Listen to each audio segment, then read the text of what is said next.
In this video, we're going to take a look at the My Announcements in the home page area of your course versus the Announcements tool link that you are used to using in the older version of Blackboard.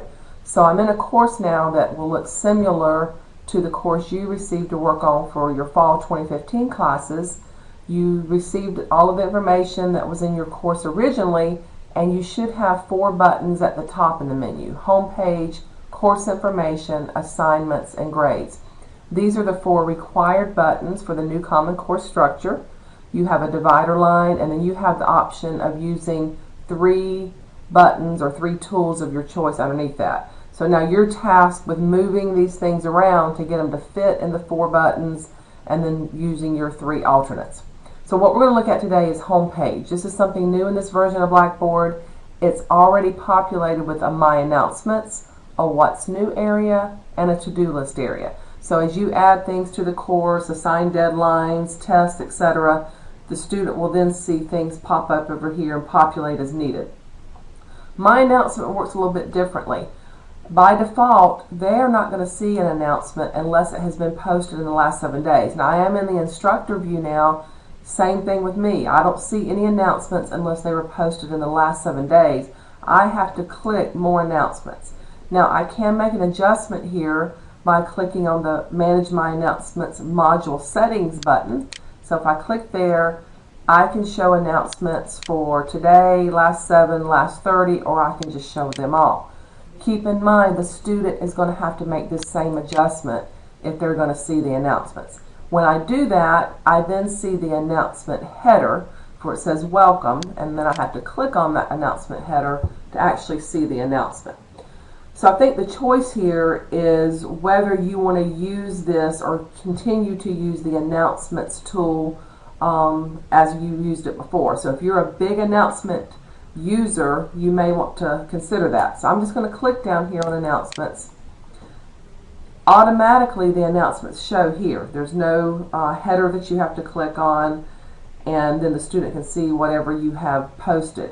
When you create an announcement, I'm just going to do a test announcement here. It'll still show up at the top in the home page area, but this is just a little bit clearer look for the student. They don't have to do that second click or third click. I'm going to tell it not date restricted. One thing you can and probably want to do is always send a copy of the announcement immediately. This is going to send a copy to their email. So we want the students to use the MCC email, and this will ensure if they're checking their email that they also get the announcement there. I'm going to click Submit. And so there's the second announcement. Remember also that once announcements are created, you can change the order of the announcement so that the most important announcement that you want to show is at the top. Anything that is created and that you move above the new announcement line is considered pinned, meaning any new announcements will not supersede it in order. So this welcome announcement has been pinned. You can change that at any time just by getting the crosshairs and dragging the announcement.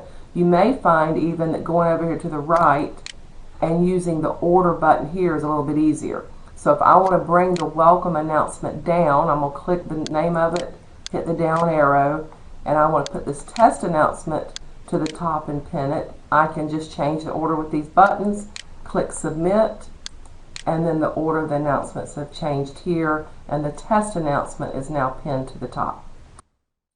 Now, with all this being said, the important thing for you as the instructor is whether or not you rely on the announcements for the students to see when they first come in the course. By default, we have the courses set up so that the first thing the student lands on is the home page. So remember, they can see the announcement headers here, but they have to click on them. You can change the landing page by going to Customization in your control panel, going to Teaching Style, and then where it says Select Course Entry Point, you can choose Announcements if you use the Announcements tool link button as one of your 3 alternates. Then when the student comes into the course, click Submit. The first thing they're going to come into will be your announcements page. So that is entirely up to you. Just wanted you to recognize the differences between the homepage announcements and using the announcements tooling. Thanks and have a great day.